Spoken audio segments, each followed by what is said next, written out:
Angry old Hoops fan here. The other day I was watching Chris Broussard and Nick Wright. Don't ask me why. I guess I was punishing myself or something.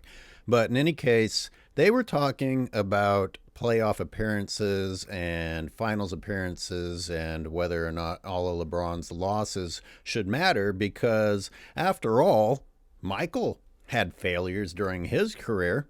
And why are we talking about this? Oh, maybe because when LeBron, already hailed the GOAT, came to the Lakers, they didn't make the playoffs.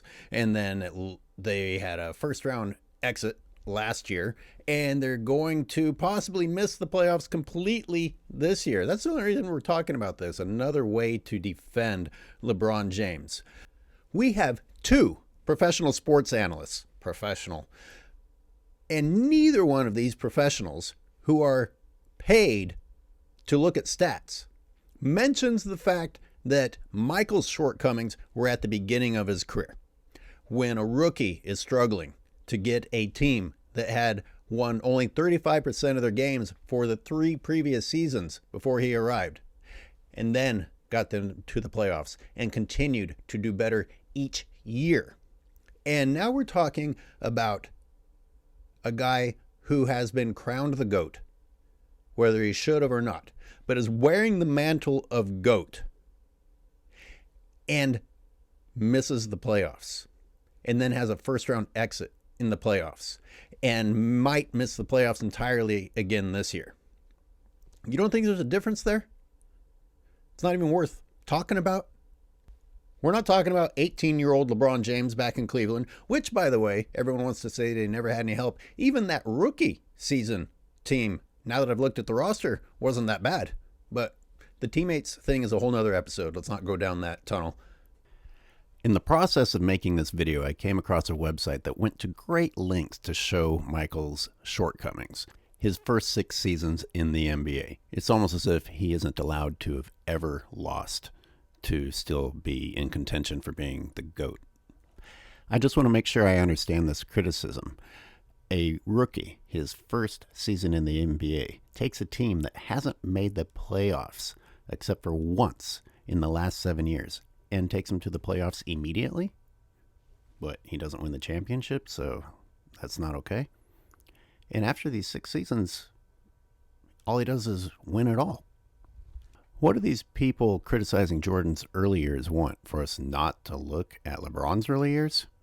Here we go. LeBron comes into the league in the 2003-2004 season, again to a team that hasn't been making the playoffs. Except he doesn't immediately get his team into the playoffs his first year. He doesn't get them into the playoffs the second year.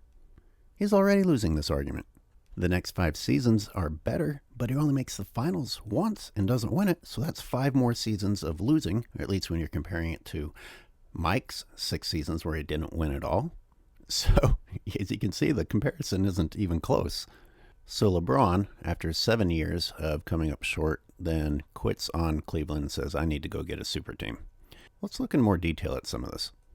Here's what Mike had to go through. In his second season, he broke his foot and still insisted on coming back to fight through the playoffs. Today's players would sit out an entire another year to protect the brand. So Michael decides that he wants to fight, and he only has to go up against one of the greatest teams ever assembled. Those aren't my words. This is written in NBA history. Larry Bird and his Celtics, who went on to the NBA Finals that year.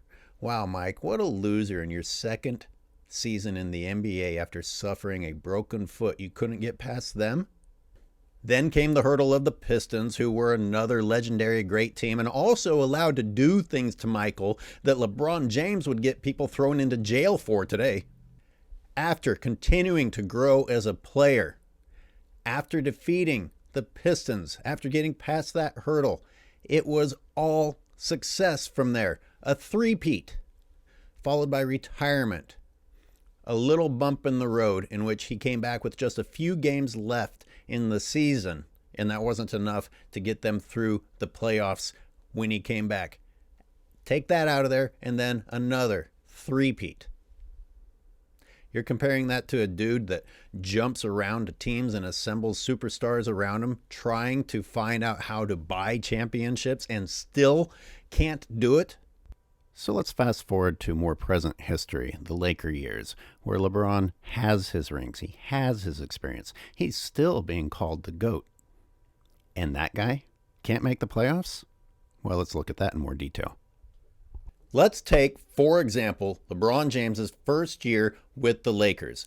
This is at a time where analysts, commentators, and all the brainwashed fans were saying LeBron is the GOAT. He's currently carrying the crown of being the greatest of all time, supposedly. And people are saying he's still at the top of his game. He's still the man. He's still leading the league. And he can't get the Lakers into the playoffs? Oh, because of the team he had to carry? Let's take a look at that team. Poor LeBron James had to deal with Kyle Kuzma, who is starting for the Wizards and doing very well right now. He had to deal with Alex Caruso, whom I think we can all agree is the man at the Bulls. How about Brandon Ingram, killing it for the Pelicans? Ingram became an NBA All-Star his first year with the Pelicans. He was named the NBA's most improved player, averaging 23.8 points per game, 6.1 rebounds, and 4.2 assists. This is another example of how players blossom when they get out from underneath LeBron James, rather than him helping them achieve their potential. We haven't even gotten to Lonzo Ball, who was picked second overall in the entire draft in 2017, and now is also starting for the Bulls. Haven't even gotten to Caldwell Pope, now starting for the Wizards. Is Caldwell Pope a bad player? Are you really going to tell me Caldwell Pope is a bad player? And I haven't even gotten to the bench where they have Rajon Rondo, they have JaVale McGee, they have Tyson Chandler, all of which bring championship experience to the team. So you got Pope, you've got Kuzma, you've got Caruso, you've got Ingram, you've got Ball, and then you add LeBron James to that, and then you've got your championship experience backing all of that up. And the GOAT added to that can't get to the playoffs? It doesn't make any sense unless he's not the GOAT. Poor LeBron had to deal with players that are starters for other NBA teams. How is it that this GOAT guy needs the best of the best in order to succeed? He can't just have regular starters, and these guys aren't even regular starters. They're actually kicking ass everywhere else. But even without that, how ridiculous is it that the GOAT needs top shelf in order to succeed? And even then, he fails. But once again, I'm starting to diverge into the whole teammates thing, which is going to be an entire series, and I hope you'll tune in for that. But sometimes I think too much emphasis is put on how many rings somebody has. I think you should look at how those people actually performed in those games, because I guarantee you, Michael never had any games where he was called the frozen one, or has anything like this where they say the worst performance in NBA Finals history.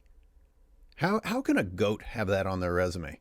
And it's happened multiple times where he just comes up short or quits. GOATs don't quit. GOATs don't quit. Well, they shouldn't. I guess in today's society, GOATs are allowed to quit. LeBron could get 12 rings with a cast of supporters that can handle the load for him, and that will never make him more impressive. Because at the end of the day, he's not who you want on your team to win if you have to choose between Mike and him.